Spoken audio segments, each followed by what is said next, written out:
I remember the night as if it were carved into my very bones, the night I thought I'd lost everything. The prairie wind howled like a wounded beast, rattling the wooden shutters of my cabin. My dress was torn, my skin streaked with soot and dirt, and my hands wouldn't stop trembling.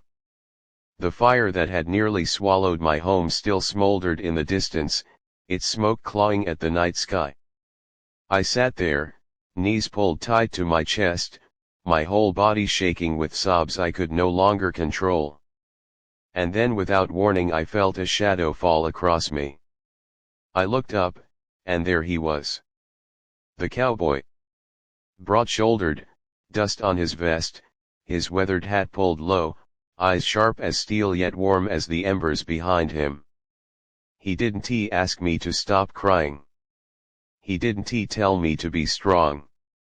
He simply stepped closer, his boots heavy against the wooden floor, and gathered me into his arms as if I'd always belonged there.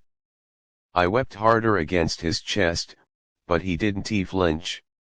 His grip only grew tighter, steadier, until his voice broke through my sobs, low and rough, like gravel softened by rain.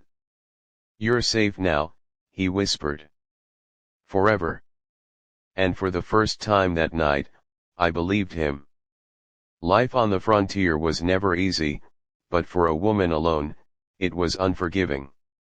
I had buried too much already: my father, who worked this land until the prairie took his strength, and my mother, who had faded like the last light of day when I was still a girl.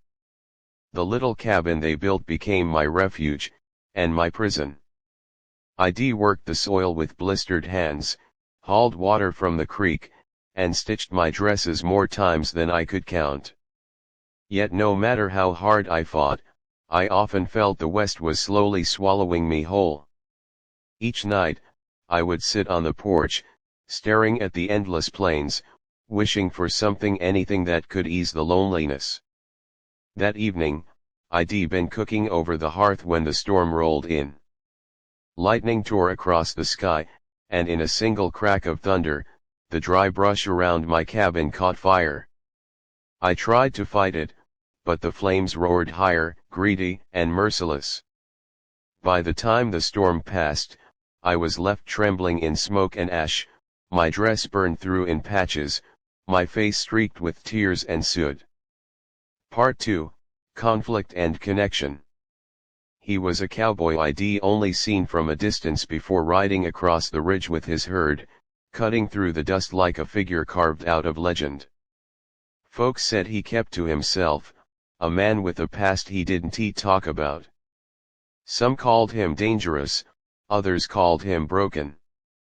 But when he knelt beside me that night, all I saw was a man steady enough to hold me when the world had fallen apart. I thought I'd lost it all, I choked out, my voice hoarse from smoke and crying. His hand, rough with calluses, brushed the dirt from my cheek. "You haven't lost yourself," he said. "And as long as you've got that, you can start again." 4 days after, he stayed. He chopped wood for me when my hands were too raw, repaired the broken shingles of my roof, and mended the fence the storm had knocked down. He moved with quiet strength, saying little, but every time I faltered, every time the memories of that night came clawing back, he was there, his steady hand on my shoulder, grounding me. At night, we would sit by the fire.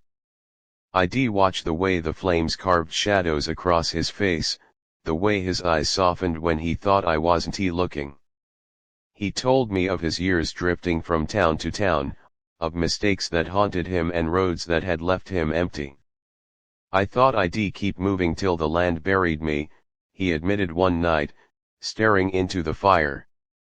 "But then I saw you, fighting that fire like the whole world was in those walls. And I thought, maybe it ain't too late to stop running." I don't know when my fear gave way to something else. Maybe it was the first time he wrapped his coat around me when the nights grew too cold.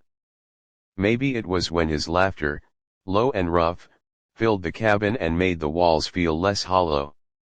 Or maybe it was simply the way he never once looked at me like I was broken, even when I felt I was. The West doesn't offer easy happy endings. Every day still brought new trials: the cattle that wandered too far, the storms that tore across the plains, the nights when the coyotes cried so loud I could hardly sleep. But through it all, he stayed. I remember one evening when the wind howled outside, rattling the cabin as if the land itself wanted to test us again. I had a moment of weakness, fear clawing up my chest the way it had the night of the fire. Tears filled my eyes before I could stop them. I hated showing it, hated being weak. But before the sob left my throat, his arms were around me again, strong and unshakable. He held me against his chest, his heartbeat steady under my ear. My tears soaked his shirt, but he didn't pull away. He just whispered those same words, the ones that had saved me the first night. "You're safe now. Forever." And I knew he meant it. The cowboy didn't just save me from the fire. He saved me from the emptiness that had been eating away at me for years. He taught me that love on the frontier wasn't soft or easy. It was forged in hardship, carried in calloused hands and unspoken vows. It was a promise made not with flowers or fancy words, but with the steady weight of a man who wouldn't let go, no matter how hard the wind blew. Now, when I look out across the prairie, I don't see an endless stretch of loneliness anymore. I see a horizon wide enough for both of us, a place where the land is harsh but the love we found is stronger.